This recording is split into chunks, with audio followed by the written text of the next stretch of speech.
Hello students, आज हम बात करेंगे users of financial statement analysis. So first of all we have shareholders and owners of the company. So ये लोग interested होते हैं whether the company is making enough money और not. ROI क्या है, प्रॉफिटेबिलिटी कैसा है कंपनी का, because they have invested money in the company and they want to have a good ROI as well. Management needs to take a number of decisions for the company, जिसमें financial decisions भी होते हैं जो कि बहुत important होते हैं। So they need to know कि how they are performing.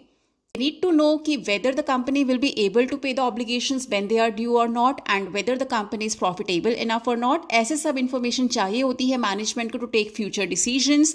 Next is suppliers. Suppliers are basically the people who provide goods to the companies. Company को goods supply करते हैं, and basically we can understand that in today's world not everything is done in cash. Credit पर बहुत सारा काम होता है. So suppliers are interested in the short term solvency of the firm कि अगर आपको सामान उधार पर दिया जाता है, whether you will be able to pay back for it और नॉट.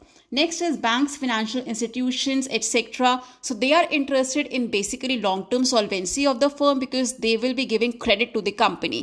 So क्या company वो credit time पर चुका पाएगी या नहीं पाएगी? So long-term solvency में basically interested होते हैं banks and financial institutions. Obviously they are interested in short-term solvency also, but their main concern is long-term solvency of the firm. Employees again are interested in the profitability because उनकी salary, उनका bonus and their being related to the company matters a lot कि company के finances कैसे हैं. Government is again interested in the profitability, survival of the company. Next is researchers, जो financial analyst होते हैं, financial researchers होते हैं. They are also interested in financial analysis of the business.